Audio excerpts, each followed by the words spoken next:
Hey everyone, welcome to my seventh and final part of my personal budgeting series, Financial Plan Scenarios. I want to thank you so much for taking time to join me to watch this episode. And just as a reminder, parts 6 and 7 comprise what I refer to as strategic or long-range planning, whereas parts 1 through 5 are focused more on the current year, whether you're talking about a budget or a forecast. So, what do I mean by a financial plan scenario? Basically, these are the what-if cases. For example, what if you worked longer or delayed your retirement? Worked in retirement, took Social Security early or later, or decided to relocate. These aren't all the possible what-if cases, but they're examples of some of the most common ones, perhaps. Now, the goal of the retirement planning calculator is to return updated results to help find you which change or combination of changes will get your plan back on track. So it's a very useful tool and one that I think is very desirable to have at your disposal. Okay, so I'll try to make it a little bit more clear by showing you some examples. Now, before we begin, I wanted to clarify something that was in part 6. I don't know if you caught it, but when we ran the simulations, we get this analysis of your plan, and it shows the shortfall at age 84, but it shows first year expenses of 4605, and when you look at your detailed cash flow, you're going to see that in that first year it's 70,000, and that's more like 58.95, almost $6,000 a month. I'm saying, well, what's up with that 4,600? So I kind of went back into the model to see if I could figure out why it was showing that 4605, because our total expenses were 4832, and 4605, just again, I had no idea where that number came from. So if you look at this 70,000 in your first year expenses, it's in future dollars. Now if I just click and put it in today's dollars, it comes up to 55,262, which is 4832 times 12. So the bottom line is I could not figure out where the 4605 came from. It seems like it's maybe just a mistake or something very, very esoteric that the model is doing. So just FYI, I would ignore that and just know that that 70,000 is an inflation adjusted annual total of your monthly expenses. So just want to get that clear. Okay, so let's go back to our simulations and look at some what-ifs. So again, we have this shortfall and we are planning to a very conservative market return assumption, but I think that's the ideal or optimum way to go. Again, we're all about trying to mitigate risk, and one way to mitigate risk is to be conservative in your assumptions and using market returns that are sort of like worst case is when you do get your plan back on track, you have that much more confidence that you're going to be able to actually achieve the results you wish for in retirement. So let's take a look at some of these what ifs. So the first what if we're going to click on is, this red line, by the way, this shows your shortfall. This is when you run out of money right here around age 84 for Sunny. And you can see it's bad news for share going forward too. So what if we decided, okay, instead of retiring at 65, 2 years before Social Security, if you added 1 year, you worked one more year, and the model is really easy. You just go in there,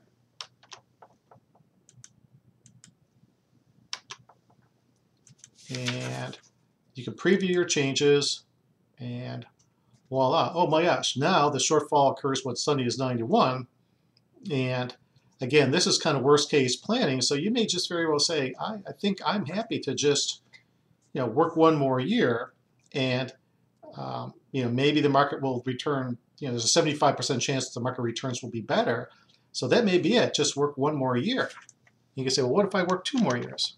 And that pushes retirement out to 67, and we're doing it for both Sunny and Cher, and push her out to 62. And now it's like, whoa, that's really terrific. Wow, you're now looking at almost certain that your income and your Social Security are going to meet your expenses. So that's really great news. Now, you can do some other things here too. You can say keep current plan. We'll just keep the current plan and say, well, let's look at another what if. What if you end up requiring long-term care? Now, they say that long-term care costs roughly almost $84,000 per year, and that people need it for 6 years. And again, you can put in your own numbers here, but let's just go with what the model says and preview the changes.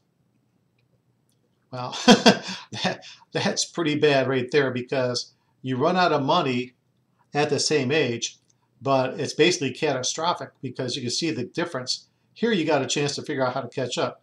Here you go, oh my gosh, you're going to have to come up with some really big changes in order to be able to afford long-term care. And this might lead you to look into long-term care insurance or work later. But again, this kind of thing is a very informative and illustrative point. Is, if that does happen, you want to be able to prepare and plan ahead for that kind of contingency. So we'll keep the current plan as is. Now, there are all these different questions that are built into the Fidelity Retirement Income Planner, which is terrific.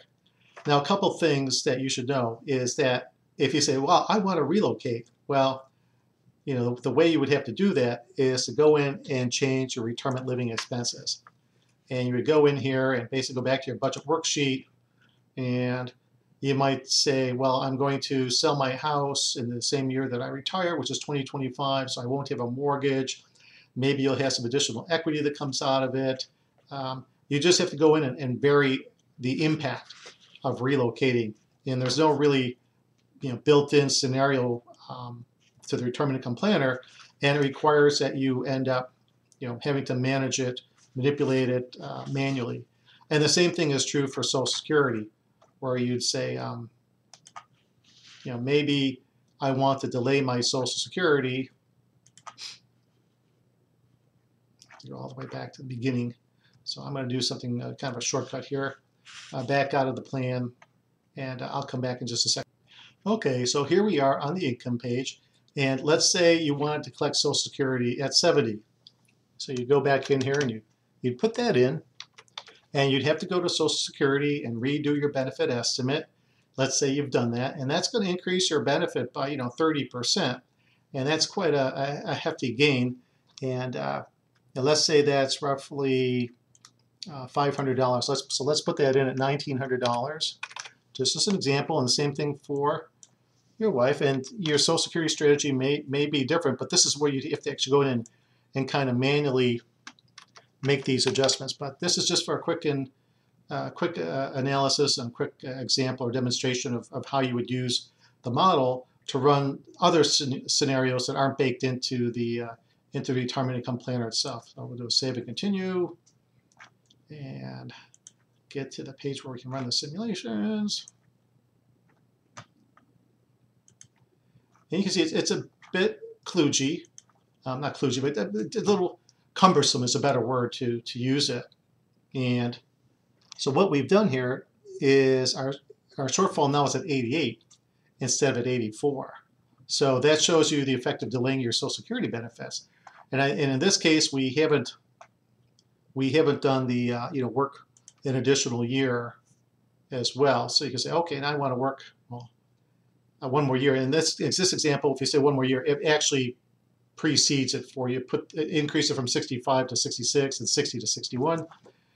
Now we run that and say, oh my gosh. So now it's like, hey, that's really great. So by delaying your Social Security, working another year, your plan becomes more reliable. And then you can go back and look at some of the other possible what ifs, such as what if you need long-term care, and if you want to plan for that.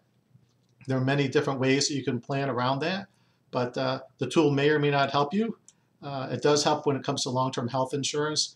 It may not help you if you say, oh, I'm going to work. Well, it becomes a little bit more complicated. Say, well, I'm going to have somebody come in and look after me or whatever. The idea is not to get too much into any one specific case. I just want to show you how you can use this tool for helping you with your different what ifs and scenarios to help you basically plan, prepare, and give yourself enough time to implement any changes that you want to make in order to get your plan on track and keep it on track. Okay, so here we are. Last slide, and just the takeaways when it comes to scenario planning with your retirement planning calculator. Running these what-if cases helps you figure out what adjustments you need to make, and if you do it soon enough, you'll be able to have enough time to actually implement those adjustments and get your plan back on track. Some retirement planning calculators, like Fidelity's, have these what-if cases built in, which is great. And some scenarios, like I said, relocation, for example, it may require you to adjust your data to simulate that relocation. And the use of financial plan scenarios is most valuable before you retire, as I said, because that gives you the time to get your plan back on track, make those adjustments. And one of the things that's a little bit annoying about Fidelity, and I don't know if it pertains to other robust retirement planning calculators such as what Charles Schwab has to offer, is that you can't make multiple copies of your plan. You can't say plan A is staying in my current house and plan B is me relocating, and plan C is this combination of scenarios. You have to basically make copies of your data, digitally or hard copy, and you may have to go in and re-enter data every time you want to build a new scenario or update a scenario, which is pretty annoying and pretty cumbersome. I did talk to Fidelity today, and they said there isn't any plan to change this in the near future. They have said that question has come up, that request has come up, but they haven't done anything about it yet. So just keep that in mind. If you can find a retirement planning calculator that allows you to save multiple copies and is a robust calculator, then let me know. I'd love to know about that. That would be really awesome. So that concludes my my 7-part personal budgeting series. I hope you've enjoyed the different sections and gotten something out of it here and there. And for the budgeting and the forecasting, there are Excel spreadsheets that are available on my website, retirementjourneys.com, for you to download. If you have any questions or comments, please feel free to send them in to me at retirementjourneys@gmail.com, or there's a contact form on the website. So again, thanks so much. I really enjoyed presenting this series to you, and appreciate your time and your interest. Take care.